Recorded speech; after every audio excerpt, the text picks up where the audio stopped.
तेसलनिकियों के नाम संत पौलुस का पहला पत्र अध्याय 1। पिता परमेश्वर और प्रभु यीशु मसीह पर आधारित तेसलनिकियों की कलीसिया के नाम पौलुस, सिलवानुस और थिमोथी का पत्र। आप लोगों को अनुग्रह तथा शांति। जब जब हम आप लोगों को अपनी प्रार्थनाओं में याद करते हैं तो हम हमेशा आप सबके कारण ईश्वर को धन्यवाद देते हैं। आपका सक्रिय विश्वास, प्रेम से प्रेरित आपका परिश्रम तथा हमारे प्रभु यीशु मसीह पर आपका अटल भरोसा, यह सब हम अपने ईश्वर और पिता के सामने निरंतर स्मरण करते हैं। भाइयों, ईश्वर आपको प्यार करता है। हम जानते हैं कि ईश्वर ने आपको चुना है, क्योंकि हमने निरे शब्दों द्वारा नहीं बल्कि सामर्थ्य, पवित्र आत्मा तथा दृढ़ विश्वास के साथ आप लोगों के बीच सुसमाचार का प्रचार किया। आप लोग जानते हैं कि आपके कल्याण के लिए हमारा आचरण आपके यहाँ कैसा था।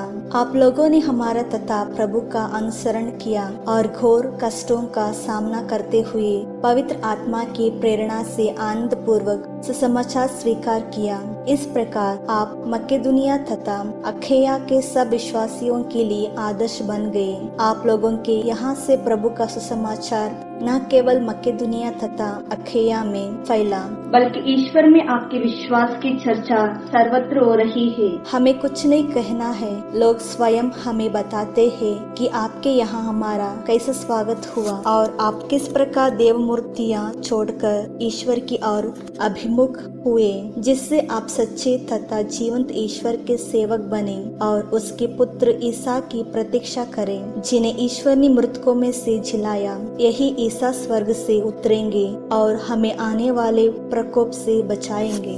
थेसलनिकियों के नाम संत पौलुस का पहला पत्र अध्याय 2। भाइयों, आप स्वयं जानते हैं कि आप लोगों के यहाँ मेरा आगमन व्यर्थ नहीं हुआ। आप जानते हैं कि हमें इसके ठीक पहले फिलिपी में दुर्व्यवहार और अपमान सहना पड़ा था। फिर भी हमने ईश्वर पर भरोसा रखकर घोर विरोध का सामना करते हुए निर्भीकता से आप लोगों के बीच समाचार का प्रचार किया। हमारा उपदेश ना तो भ्रम पर आधारित है, ना दूषित अभिप्राय से प्रेरित है और ना उसमें कोई छल कपट है। ईश्वर ने हमें योग्य समझकर सुसमाचार सौंपा है, इसलिए हम मनुष्यों को नहीं बल्कि हमारा हृदय परखने वाले ईश्वर को प्रसन्न करने के लिए उपदेश देते हैं। आप लोग जानते हैं और ईश्वर भी इसका साक्षी है कि हमारे मुख से चाटुकारी की बातें कभी नहीं निकली और न हमने लोभ से प्रेरित होकर कुछ किया।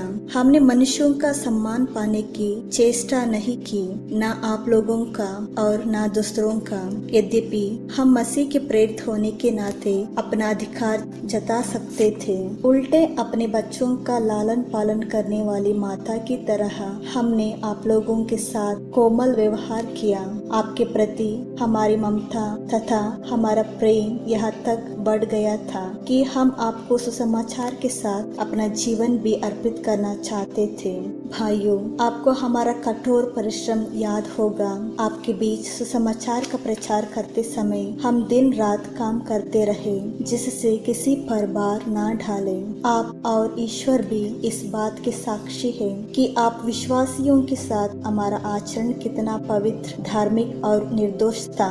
आप जानते हैं कि हम पिता की तरह आप में प्रत्येक को उपदेश और सांत्वना देते और अनुरोध करते थे कि आप उस ईश्वर के योग्य जीवन बिताएं जो आपको अपने राज्य की महिमा के लिए बुलाता है।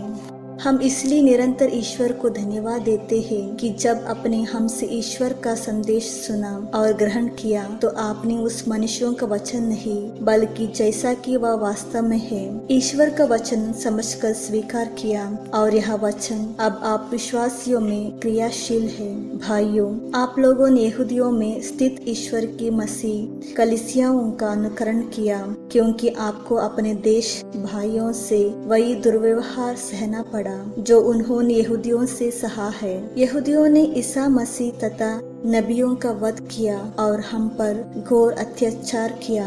वे ईश्वर को अप्रसन्न करते हैं और सब मनुष्यों को विरोधी है, क्योंकि वे गैर यहूदियों को मुक्ति का संदेश सुनाने से हमें रोकना चाहते हैं और इस प्रकार वे अपने पापों का घड़ा निरंतर भरते जाते हैं और अब ईश्वर का क्रोध उनके सिर पर आ पड़ा है।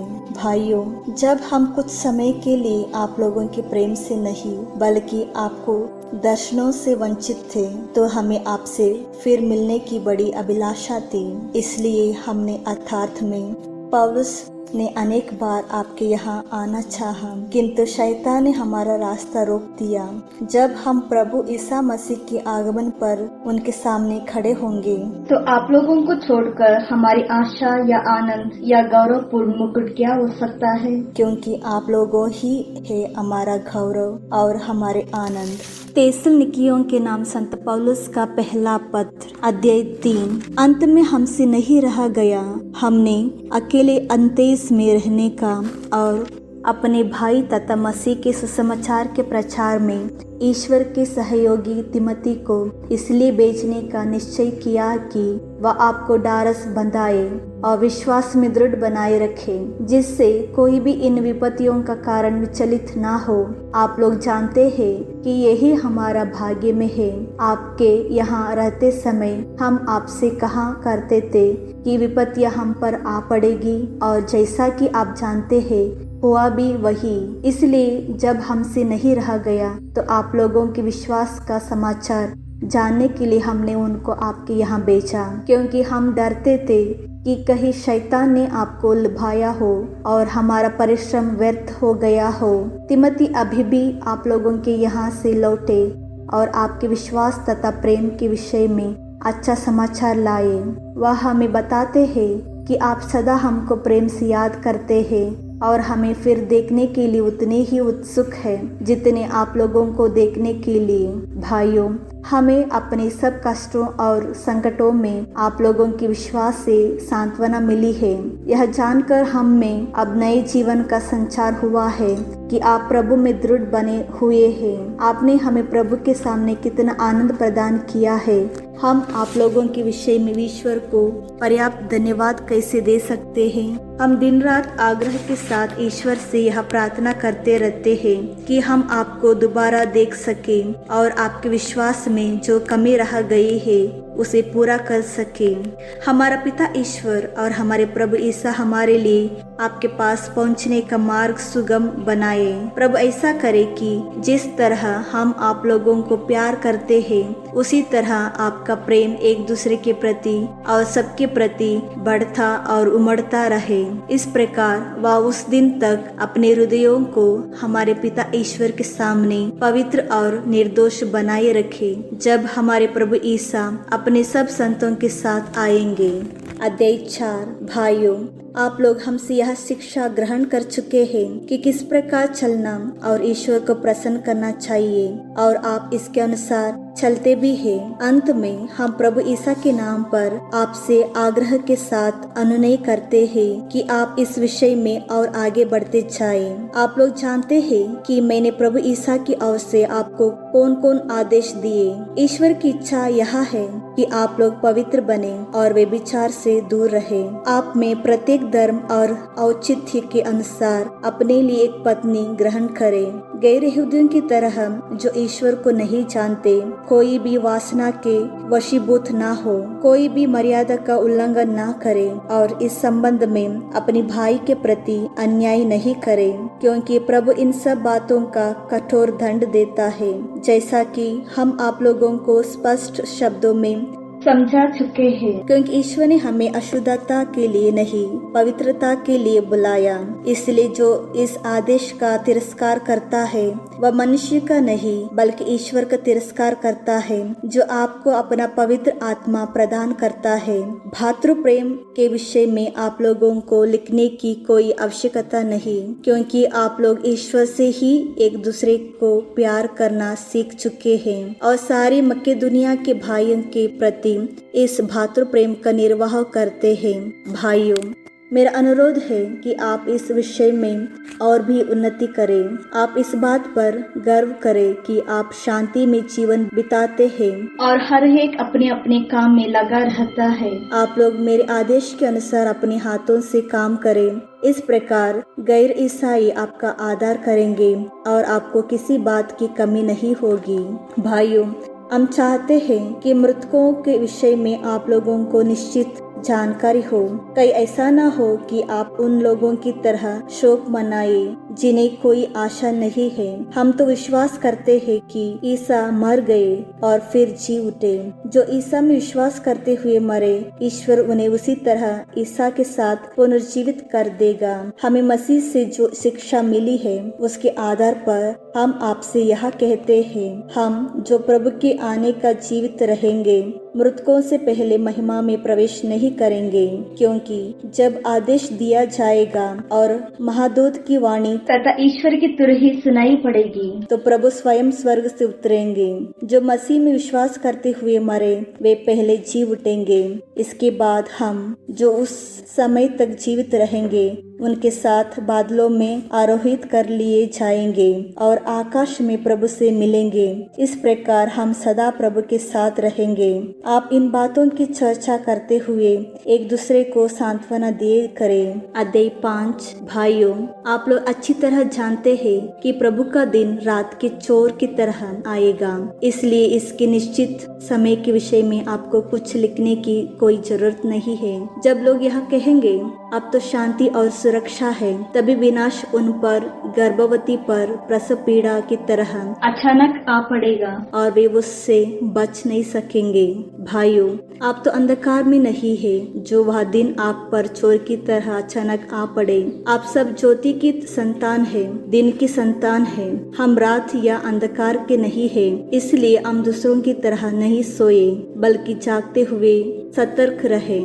जो सोते हैं वे रात को सोते हैं, जो मदिरा पीते हैं वे रात को मदिरा पीते हैं। हम जो दिन के हैं विश्वास एवं प्रेम का कवच और मुक्ति की आशा का टोप पहनकर सतर्क बने रहें। ईश्वर यह नहीं चाहता कि हम उसके कोप वचन बने, बल्कि अपने प्रभु ईसा मसीह के द्वारा मुक्ति प्राप्त करें। मसीह हमारे लिए मरे, जिससे हम चाहे जीवित हो या मर गए हो उनसे संयुक्त होकर जीवन बिताए।